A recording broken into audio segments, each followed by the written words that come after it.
broke, I've been a money maker. I've been a record breaker, taking credit as an educator. I've been known to spit the flows and make the shaky, shaky thing. Popping, locking, stopping, let it hang. Watch us as we drop this hip-hop, it's like it stays.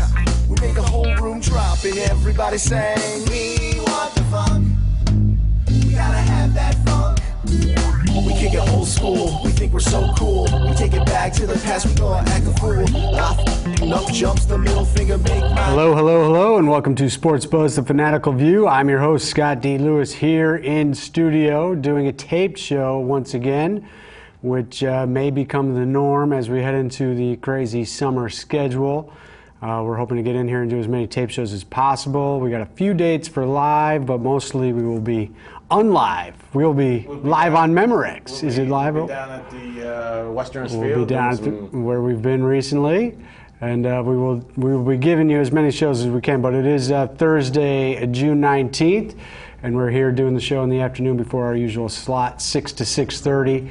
Here for a half-hour show. Re-airs Friday afternoons, 1 to 1:30. Of course, Danbury Westerners Roundup follows us at 6:30.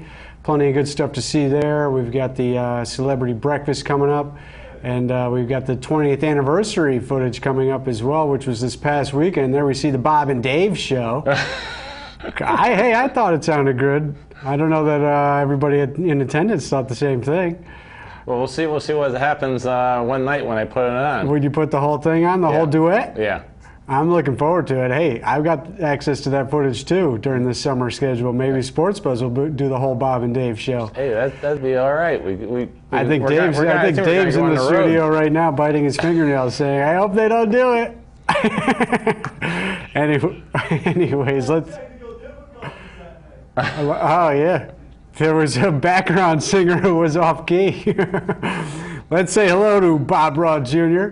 How you doing there, Bob? Good. My D. Martin is getting a little better, you know. Dino to Frank. I like it. Bob's show, of course, there's Spotlight On airs Tuesday nights at 9 o'clock and Wednesdays at 12. Mike Toohey is in the control room running things. His show, Expose Cinema, Fridays at 9, Wednesdays at 1. No Strange Man and no Mike McFadden today, but you know, they do a lot for the show. I have a couple of quick announcements. All right, what do we got? You can do the Strange Man stat of the week. Okay. We'll do Bob's announcements of the week. Okay. First of all, my daughter Jenna was graduating from kindergarten today. Kindergarten? Yes. Nice. So, congratulations to her. And my fiance Jolene's birthday is Tuesday.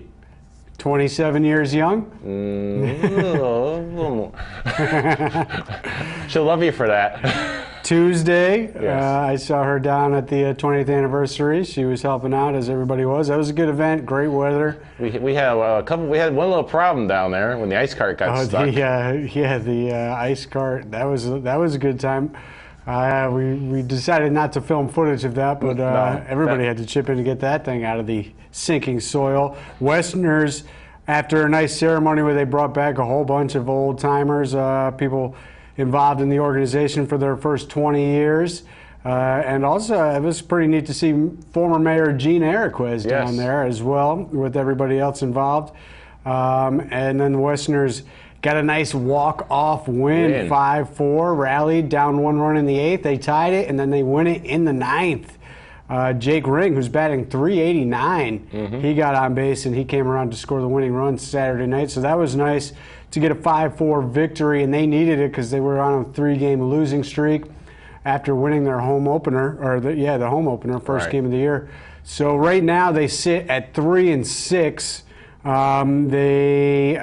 Let's see, Wednesday night they had a nice 6-0 game where they won, and that was following the uninspired 10-4 loss to the Mystics Monday when Coach Shevchik came out and pretty much blasted the team, let them up, said, we can't stand for this effort. Losing's one thing, not trying is another. They responded with that 6-0 win Wednesday against the Bay Sox. However, last night in Newport, they lose 10-5. They did rally for 4 runs in the 8th to show a little life. But again, they sit at 3-6, 4 games out against Mystic, who is the first place team. And they play at Mystic tonight, right? And then they got a doubleheader. Is that Saturday? Doubleheader on Saturday against New Bedford. The Bay Sox coming into town. Be nice if they could get a win here in Mystic tonight and then come home and take care of the Bay Sox, who they beat 6-0 on Wednesday in double dip. If they could sweep the doubleheader, all of a sudden we could get right around 500 or to 500 if they beat Mystic tonight. Yeah, Saturday's game starts at 5. It's a 5 o'clock start. They're 2 7-inning games. Two 7-inning games, shortened games when they do the doubleheaders. So head on down to Rogers Park. Hopefully the weather will be nice. We had pretty hot weather this week. A little rain today, but maybe it'll be nice this weekend. On Monday is a makeup game from our one of the previous rainouts. Right. I think it's Ocean State. So, but that's also going to be my Nights at home. fiance's. We're having her birthday party that night. So Monday night, head down to Rogers Park for the birthday party. Yes. Joanne, all right. I might have to show up for that one. Monday night, 6:30. Yes, Always a 6:30. good time. All right, let's move on. We got plenty of things to get to. Let's put to bed first your Rangers and then the Heat. Rangers did hold off elimination in that Game 4 at home, did not get swept, forced a Game 5 in LA, and once again they go not only overtime, but they go double overtime. And for the third straight road game in LA, Game 1, 2 went the same way as Game 5. They lose a heartbreaker, and this one closed it, ended it, finished it. 4-1 series total for the Kings, their second cup in 3 years. The Connecticut kid quick shows the king who's kings. That's my headline. What did you think about the series, Bob? And what did you think about your Rangers? I thought that overall it was a great series. I mean, we got skunked. You know, looking at the game series total 4-1, you'd say the series wasn't close, but it was actually very close with the 3 overtime games in LA, 2 of them double OTs. You know, they just kept getting outshot by the Kings. Kings had more pressure on Lundqvist. He had to stop 40-plus saves. You know, routinely in this series. Third period, you could see the Kings were stronger in the third periods and then into the overtimes. Although in the overtimes, in the final game, I mean, the Rangers, who were outshot in the third period, did get plenty of opportunities in both overtimes. Both teams had 2 shots hit the post. Right. So both teams had a chance to win earlier in overtime than when it ended. So, you know, I think really if you watched the series, you saw intense hockey, great hockey at times. They had the shorthanded goal in the second period, and they went up 2-1 in this game. And it looked like for a while there, we might be seeing a Game 6, which the pressure would have been on the Kings big time in that if they were able to bring it back. But they were able to tie it up. The former Ranger, Gaborik, he was the one who tied it up, forced the overtime. And then they just second overtime, which it was late in the second overtime too. It was looking like maybe we'd go 3 OTs for a little while. But it was definitely a great series, I thought, despite the 4-1 final. You know, the series really hinged on that Game 3. Right. After losing 2 overtime games in LA on the road, you come home. If you win Game 3, it's 2-1 with Game 4 at home. You could tie the series up. 2-2, and they got shut out in that game. That was the brutal game of the series. The rest of the games were all close and intense. So great run by the Rangers to make the final. And, you know, really they played well. And they got there. Big problem was we can't hold on to a lead. Couldn't hold a lead, and couldn't keep the Kings from putting the pressure on net as they continuously pounded the net as they outshot the Rangers throughout the series. So how about Jonathan Quick? Oh yeah, and the Kings. He's a great goalie. I can't take great it away goalie. Different route this time. I mean, he stepped up when he had to. Right. But in the 2012 Stanley Cup championship run, it only took them 20 games to get the Cup final done with. Right. And he gave up 28 goals in that Cup run. This year, it took 26 games. They went 7 the first 3 rounds, winning all 3 series in Game 7 on the road. Only team ever to do that. But he gave up 65 goals to get the Cup this time. So a big difference. They had much more offense to help him out. And then when he had to, he made the saves especially in overtimes and in the third periods as his team was fighting back to rally and come up with victories. So hats off to the Connecticut kid, Quick, the Hamden native, getting his second cup, and the Kings, a mini dynasty, 2 cups in 3 years. And as a Bruins fan who knows, going to the Cup final last year, how difficult it is to get that energy back for a second run at it. You got to take advantage of those opportunities when they get there.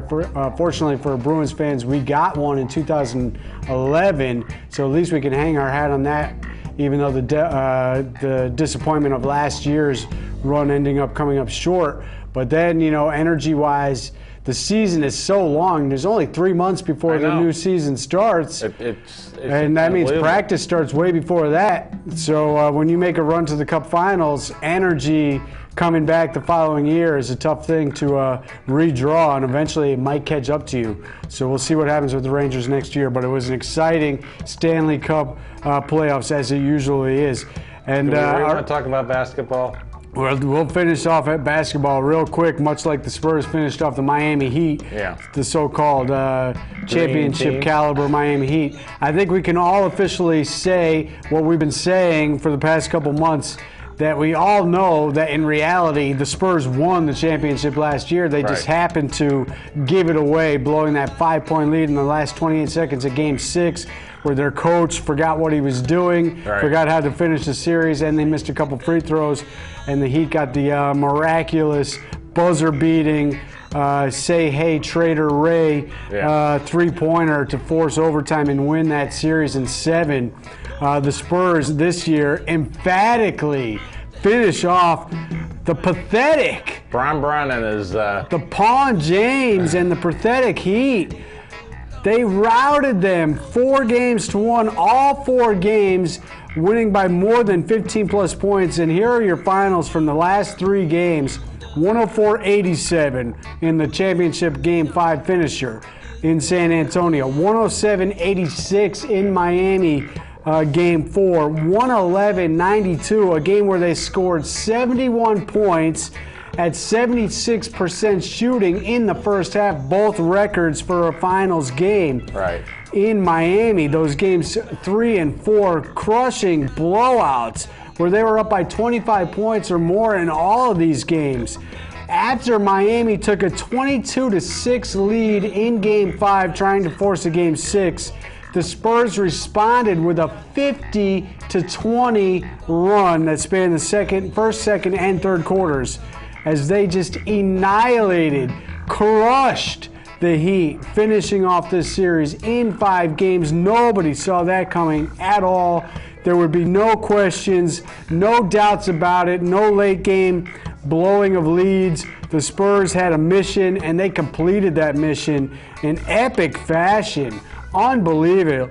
Kwame Leonard gets the MVP, and his genuine shock at the announcement was really priceless, as the team was also not sure if he would get it or not, because it could have gone to anybody. I think it could have gone to Boris Diaw, who was unbelievable as he controlled the offense with his assist, more assists than anybody else in the series.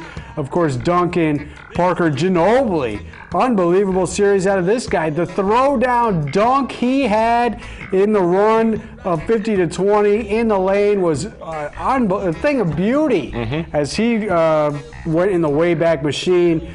Nobody's saying that he's old and done like they said about him last year when he was obviously injured in that series. So great run by the Spurs. Their 5th championship. First one came in '99 against your New York Knicks in the lockout-shortened season.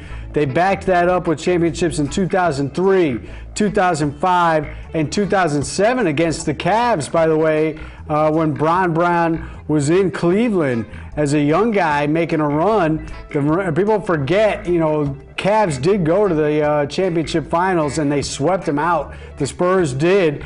And then, of course, Bron Brown turns his back on the city of Cleveland with the decision to leave for Miami and get not 1, not 2, not 3, not 4, not 5, not 6 championships. They got 1 in my book. They officially have 2, although we all know that shouldn't have happened. And the Spurs, with the blowouts, should officially be able to take that one away from last year. And then the Spurs get 2014, 5 championships. And how about the makeup of this team, Bob? They got players on this team from Australia, Italy, Brazil, Argentina, France. The true international team down there in San Antonio. 17 straight years, if you don't count the lockout shortened season, which they only played 50 games, with 50-plus wins and 17 straight trips to the playoffs. A juggernaut the Spurs are.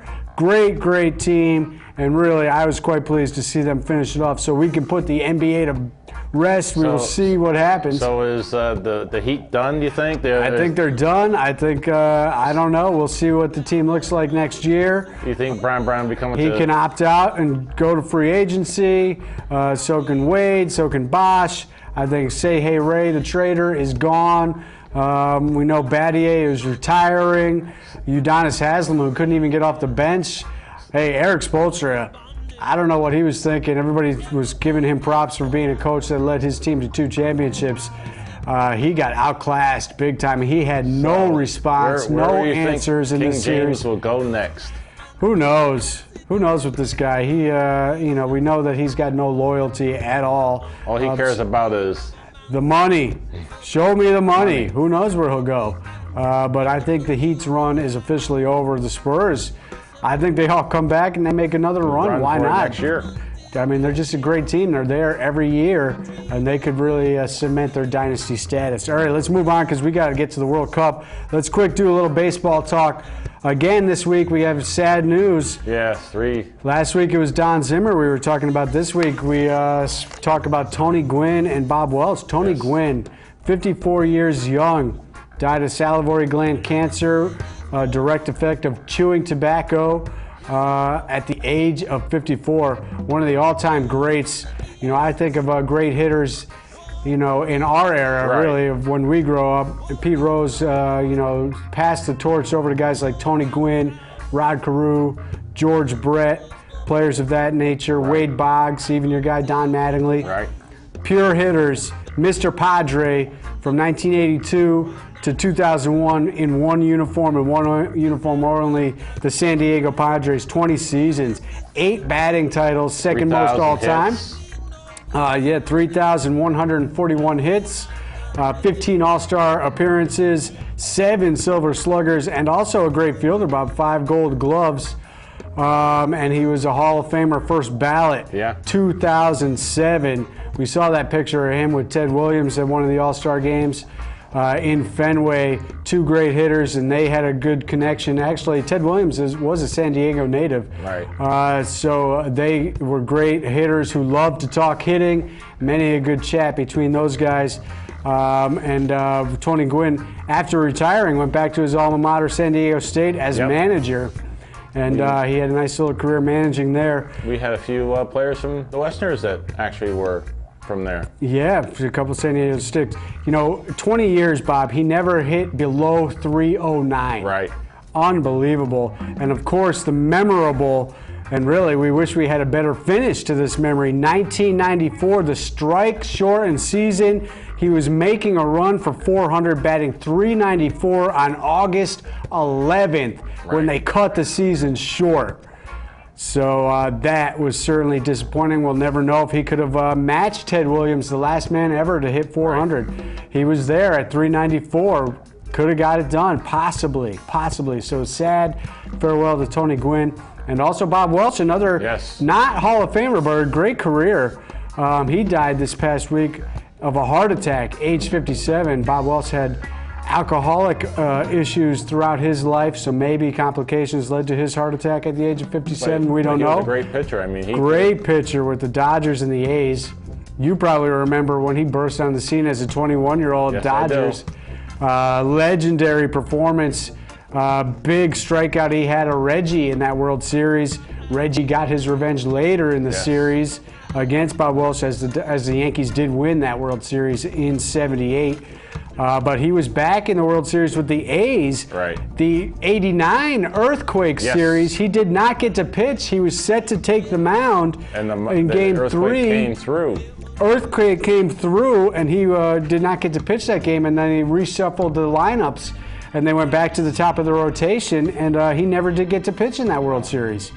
And, of course, the last man ever to have more than 25 wins in a season. 1990, 27 wins. No one's come closer than 24. Right. As Verlander got 24 a few seasons ago is the closest, but no one has come near his 27 total of 1990. He won Cy Young that year. All right, let's just do a quick baseball standings real quick. Yankees beat the Jays 2 in a row in their little series going on. Tanaka has moved to 11-1. They're 2.5 games out of the leading Jays at 37-33, 41-32. The Jays are. Orioles 37-34, also right there. The Sox sweep the Twins, Bob. They scored a total of 5 runs in this series. Unbelievable. They swept the Twinkies, huh? They swept the Twinkies to move to 34-38. Yesterday, they gave up a home run after John Lackey goes scoreless through 9. They give up a home run in the top of the 10th, fall behind 1-0. And in the bottom of the 10th, Big Papi and Ava Napoli, back-to-back jacks. They win it 2-1 on a sun-scorched day in Fenway to send them off on their road trip to Oakland, where they'll see the A's, who are 44-28, the class of the American League. Kansas City, Bob. Yeah. Going to Kansas City, 10 straight wins. Yes, they 39-32. They move ahead of the Tigers. 1.5 games up on the Tigers. Have they beaten them for 2 of the first 3 games of the series? They have soared past the Tigers. The Tribe also hanging around at 36-36. National League, the Nationals 37-33, Braves 36-35, Miami, who your Mets will face in their next series, 36-35. Phillies have moved ahead of your Mets, Bob, 32-28. Hey, it's like I always said though, if the Mets are in first place, the first 2 weeks of the season, we're golden. Yeah. Or above 500 ball. Anything after that, that's gravy. 4-11 in the month of June. Yeah. They are 32-40. Thankfully for you, Bartolo Colon came up large with the bat and the pitching performance yesterday. They broke a losing streak to beat the Cardinals and salvage a 1 out of 2 series there. Didn't get swept.